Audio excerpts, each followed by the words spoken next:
One of the best parts of these Hot Wheels conventions, especially events like the Super Smash, is the stuff that happens up in the rooms.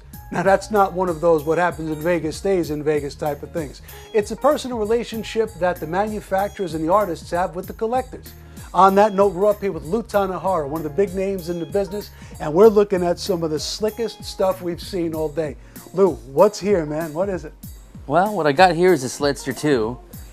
You're familiar with the Sledster 1, the tanker. What we decided to do is offer a lower priced item.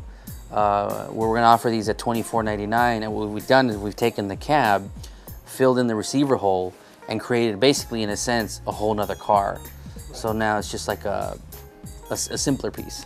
Right. I'm seeing some all new decos on this, and I'm seeing what's really exciting to us is the fire department stuff. Yeah. We're getting into the fire and the police cars. We've had a lot of requests ever since we've launched the first Sledster. Right. And now I'm looking at this, and this seems to tie into the Sledster we've seen with the same kind of deco in the front. What's the idea behind that? Well, what I created Ladder Company 143. And the 143 stands for I love you. And that was, I did that for my girlfriend.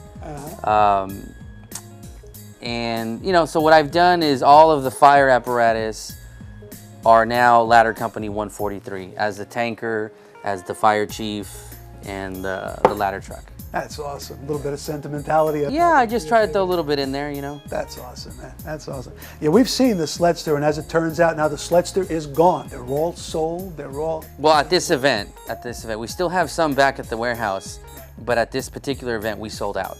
Yeah, that guys get busy with that Sledster. It's a really beautiful piece. Now I'm seeing Cruising for a Cure. Can you tell us a little bit about that, a little bit about this piece? Yeah, Cruising for a Cure is an organization who puts on an event. They're celebrating their 10th anniversary. They contacted us to do their official event car. They've never done an event car before. It's a show out of California, Costa Mesa, California. We were honored. We said, yeah, let's do it. You know, since we're a new company, it would be good to align ourselves with an organization such as Cruising for a Cure. We showed them the preliminary design. They greenlighted it. There was no revisions, and we went forward with it. So it was a one-shot deal. You just showed them the deco. They went with it. They said, "Let's do. What's it going to take to do it?" We ran the numbers and went forward. So we've got it on pre-sale right now on our website. Very cool. It's due out mid-September. Very cool. And that's customcrew.com? Thecustomcrew.com. Customcrew.com. Good place. A lot of great models. Tell us what the future is for the Sledster. What's on deck? Is there a new mold in the offing? Is there something we could talk about? Or? Well, right now, after the Sledster 2, what we're planning to do is what you see here, these ladder trucks. Right. The ladder trucks are due out December of '09. And what we've done is we've had such a huge response for the Sledster 2 that we decided to start offering options for it. So we went back, we retooled, notched out the area where the ladder mechanism goes. Right, this whole section in the back here. Right. And we created this boom. A future offering will be a tow truck.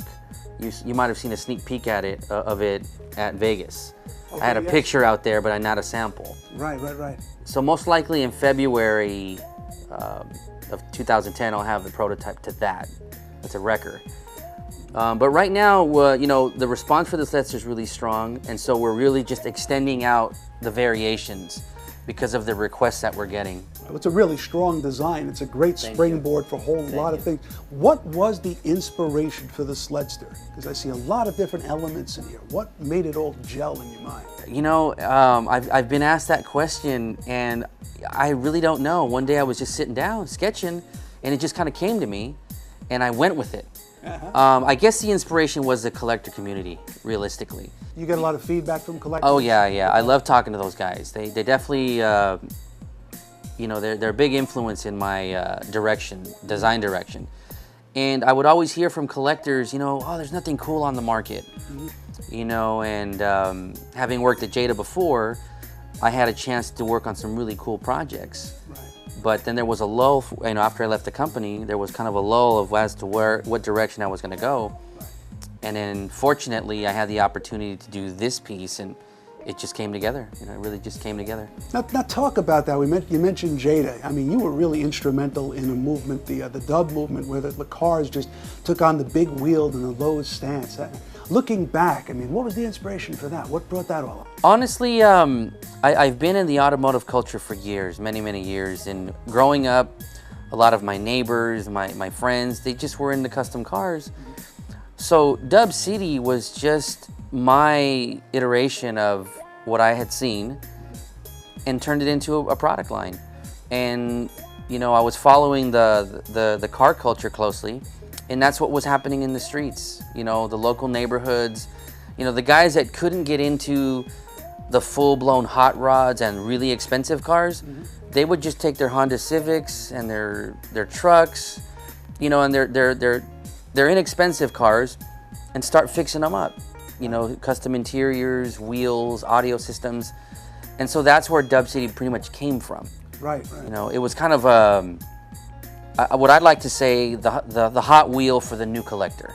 Okay. is what my direction was with that. Right. Now, along those lines, you mentioned the Hot Wheels. You are being so broadly accepted by the Hot Wheels collector base. How does that make you feel?